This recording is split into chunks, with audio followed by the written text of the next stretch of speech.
Contract verification is an essential part in the smart contract development process, and automating it with Hardhat makes your job way easier. In this video, we are going to learn how you can deploy and verify a smart contract on Etherscan using Hardhat. We start with an empty directory and install Hardhat using npmi-d hardhat. After that, in the setup screen, I'm going to choose create a TypeScript project so that we can use autocomplete and type checking in our project. After that, go with all the default settings as shown. After the installation is done, we have this directory structure set up.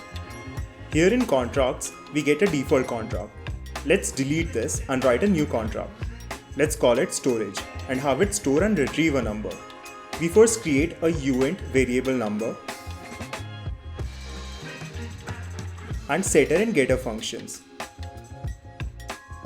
Now let's compile this so Hardhat can generate typings for us. Next, we need to edit the deploy.ts script in the scripts directory. Let's start by deleting the existing code inside the main function and importing the run module from Hardhat.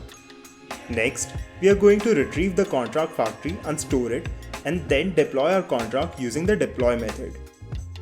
Next, we are going to use run module that we imported earlier with the first argument verify, verify, and then specify contract address in task arguments using storage.address.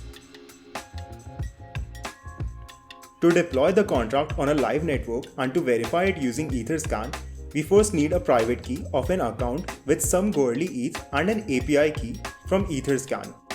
Make sure this .env file is in your gitignore so you don't accidentally upload it on GitHub. You can retrieve the private key from MetaMask, and to get the Etherscan API key, go to mainnet Etherscan. On the top right, you have the option to sign in. If you don't already have an account, sign up and then log in after that. In the left hand side panel, under Others section, you should see the API keys. If you don't already have one, create a new API key and then copy the key to your .env file. Next, you need to update the Hardhat config file. If you haven't already, install the .env package. You need this package to be able to use your environment variables here. Import the package and initialize it as shown. After that, you need to set up a network with an account and RPC URL. The network name here can be anything, but it's a good practice to keep it relevant to the network you're deploying to.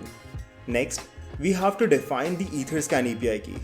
Here the network names are predefined and need to be the same as given in the documentation. After all this, let's make a last change to our deploy script.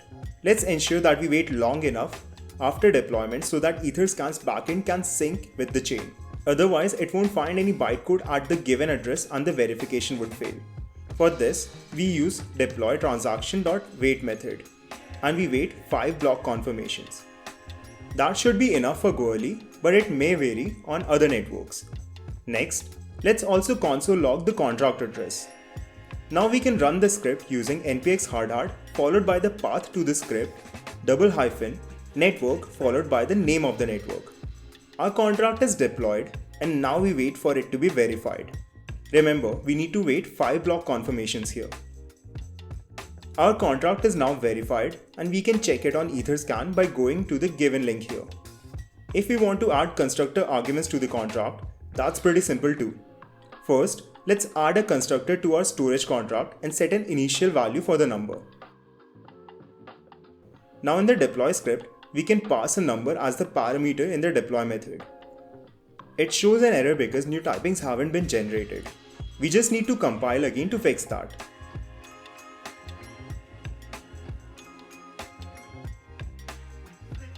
Finally, we need to add constructor arguments to the task argument for verify. Constructor arguments are passed using an array. So if you have multiple arguments, you would just need to add those in this array. Let's run the deploy script again and wait for it to verify.